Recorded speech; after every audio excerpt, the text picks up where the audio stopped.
சிந்தனையோட நம்ம செயல்பட்டோம்னா நம்ம அடுத்தவங்களுக்கு தொந்தரவு இல்லாம நம்ம வாழ்ந்துட்டு போயிடலாம். இது வந்து பாத்தீங்கன்னா ஒரு விபத்துல சிக்கிட்டாங்க. இப்ப நாங்க போறோம், 2 பேர் தான் நாங்க இருக்கோம். அவங்கள எப்படி வெளியில கொண்டு வருது? ஒரு பெரிய ஒரு 70-80 வயசு 100 கிலோ உள்ள ஒரு மனுஷன் இருக்காருனாக்க அவரை விபத்துல சிக்கியிருக்காரு. அவர் தன்னால வர முடியாது, அங்க ஸ்ட்ரெச்சரும் இல்லை, எதுவுமே இல்லைன்னா நாங்க அங்க இருந்து எப்படி அவரை வெளியே கொண்டு வர்றோம்னு பாருங்க. சிங்கிள், இதுக்கு பேர் வந்து 2 பேர் இருந்தா போதும், ஒரு சிங்கிள் ஆள் இருந்தாலே போதும். இது ஆமா தம்பி, யாராவது ஒரு ஆளு நீ வாடா தம்பி, அந்த தம்பி நீங்களும் வாங்க. நீ இந்த தம்பியை வந்து தனியா தூக்கு வைப்பான், ஃபயர்மேன் லிப்ட். நான் பாத்தீங்களா எவ்வளவு வெயிட்டான ஒரு நபரையும் நம்ம என்ன செஞ்சிடலாம், எவ்வளவு தூரம் வேணாலும் தூக்கிட்டு போலாம். தம்பிங்க அவரை ஃபயர்மேன் லிப்ட்.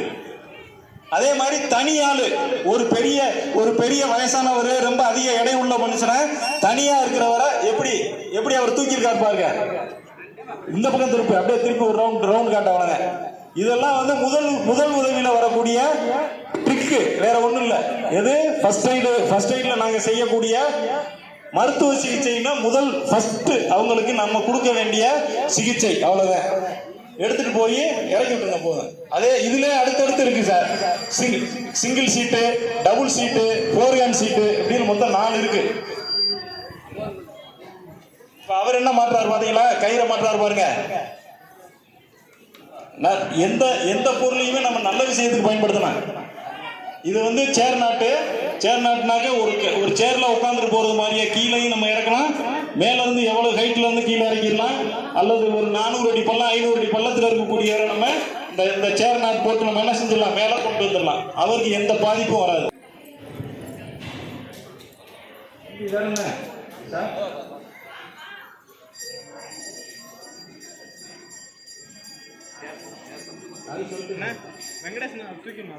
திரும்ப இன்னொரு முறை உங்களுக்கு இந்த பெண்மணி, இப்ப என்னுடைய தாய்மார்களாக உங்களுக்கு நான் வந்து திரும்ப ஒரு அறிவுரை என்னன்னா, எல்பிஜி சிலிண்டரை மிக கவனமா பயன்படுத்துங்க. நீங்க ஒவ்வொரு முறையும் அடுப்ப வேலையை முடிச்சுட்டு நைட்டு நீ தூங்க போறப்ப கம்பல்சரி 2 டைம் ரெகுலேட்டர் இருக்கக்கூடிய ஆன் ஆஃப் சுவிட்ச் நீங்க அமர்த்திடணும். அடுப்புல இருக்கக்கூடிய 3 பர்னர்னாக்க 3 அந்த ரெகுலேட்டர் இருக்கு, ஆஃப் பண்ணிடுங்க. காலையில அதே மாதிரி போய் 1 நிமிஷம் அடுப்பு ஆன் பண்றதுக்கு முன்னால, ரெகுலேட்டர் ஆன் பண்றதுக்கு முன்னால கொஞ்சம் 1 நிமிஷம் நீங்க யோசிச்சு பாருங்க. ஏதாவது பாத்தீங்கன்னா அவர் எப்படி தூக்குறாங்க, சேர் நாட்டுனா என்ன, அவரை சேர்ல உட்கார வச்சது மாதிரியே கீழே இறக்கலாம், மேலே ஏற்றலாம். அதுக்கப்புறம் சுவிட்சை போடுறதோ மற்றபடி என்னது அடுப்பு ஆன் பண்றதோ அதுக்கப்புறம் பார்த்துக்கலாம். அதே மாதிரி மழை காலங்கள்ல கரெக்டா நம்ம அளவு எப்படின்னா எல்சிபி நம்ம வீட்டில் வச்சிருப்போம். அதெல்லாம் ப்ராப்பரா நீங்க இருக்கான்னு செக் பண்ணிக்கங்க. ஈர கையோட போய் எந்த சுவிட்சையும் நம்ம வீட்டில் இருக்கக்கூடிய மின்சார பொருட்களை நம்ம என்ன செய்யக்கூடாது, ஈர கையோட போய் அதை ஆன் பண்ணக்கூடாது. அது நம்மளுக்கு கரண்ட்ல இருந்து நம்மளுக்கு ஒரு பாதிப்பை ஏற்படுத்தும். அதே மாதிரி நம்ம சாலையில போறப்ப நீங்க மேக்சிமம் ஹெல்மெட் அணிஞ்சிட்டே போங்க. மழை வெள்ள காலங்களிலேயே நம்ம மிக தூரமா இருக்கணும். ஏன்னா நம்மளுடைய உடமையோ நம்ம விலங்கினமோ எது மழை தண்ணியிலையோ வெள்ள தண்ணியிலையோ அடிச்சுட்டு போயிடாத நம்ம கேர்ஃபுல்லா இருக்கணும். பசங்களையே நம்ம நீச்சல் தெரியாத பசங்களை நம்ம அனுமதிக்க கூடாது. நீங்க எல்லாம் பார்த்துப்பீங்க, இது இந்த சிலிண்டர் மாதிரி எதுக்கு வச்சிருக்காங்களே தெரியல சார் அப்படின்னு.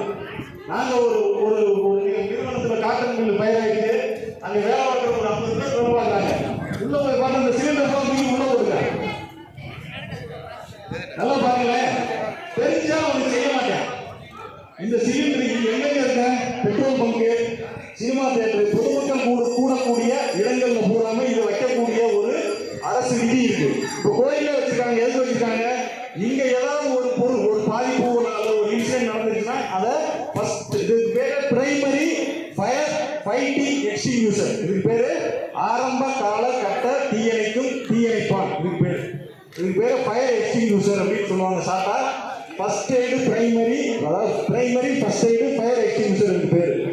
இதுல உள்ள என்ன இருக்குன்னு பாத்தீங்கன்னா வெறும் சாதாரண ஸ்டோன் பவுடர் இருக்கு. ஒரு சில இதுல பாத்தீங்கன்னா ஃபோம் இருக்கு. ஃபோம்னாக்க நுரை கலந்து இருக்கு. இதுல இருக்கிறது வந்து ஏடிசி மூணு டைப்பையும், அதாவது 3 வகையான தீயை அமர்த்தக்கூடிய ஏடிசின்னு சொல்லக்கூடிய பவுடர் தான் அதுல இருக்கு. என்ன இருக்கு? சாதாரண ஸ்டோன் பவுடர் இருக்கு பேரு. உள்ள ஒரு கேஸ் கார்ட்ரேஜ் இருக்கு. இந்த பின்ன பிளக்கை வந்து நம்ம பிரஸ் பண்றப்ப அந்த கேஸ் கார்ட்ரேஜ்ல வந்து ஹோல் பண்ணி உள்ள இருக்கக்கூடிய கேஸ் அந்த பவுடரோட மிக்ஸ் ஆகி வெளியில வரும். பிரஷரோட வெளியே வரும். வெளியே வர்றப்ப தீயை ஈஸியா என்ன செய்யணும்? அது அமர்த்தக்கூடியது. Primary fire fighting extinguisher. அதை ஏதாவது ஒன்று பற்ற வச்சு அதை ஒன்று அடிச்சு ஓப்பன் பண்ணி காட்டு. அம்மா நீங்களே அதை யார் சார் யாராவது ஒரு ஆள் நம்ம ஸ்டாஃப் சார் நம்ம ஸ்டாஃப் ஒரு நெல் ஸ்டாஃப் சார்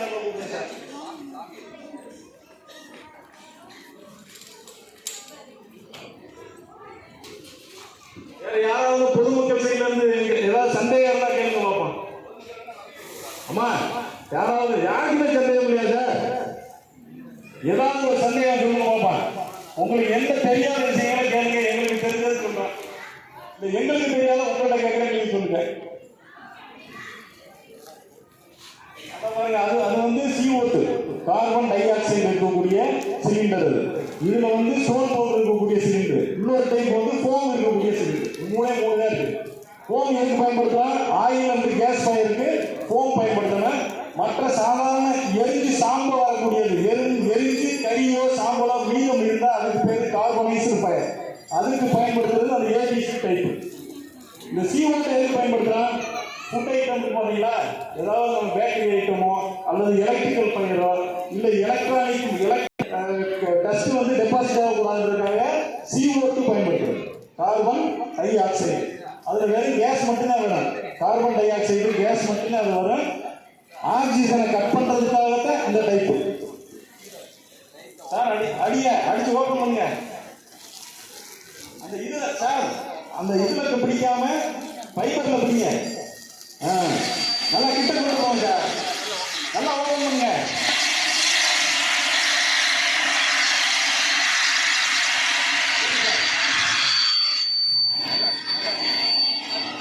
எப்பயுமே தீ எரியிறப்ப பாத்தீங்கன்னா சூட எரியிறப்ப லாஸ்ட் மேல டாப் ஆஃப் த ஃபயர்லாம் நம்மளுக்கு ஒண்ணுமே மேல நீங்க எவ்வளவு வச்சாலும் கீழே இருக்கு. அதுக்கு இப்போ எடுத்துக்காட்டு இப்போ பாத்தீங்களா ஒரு சாமி வச்சாரு பாத்தீங்களா, காக்கிலோ கேஸ் கேட்ரேஜ் இருக்கு.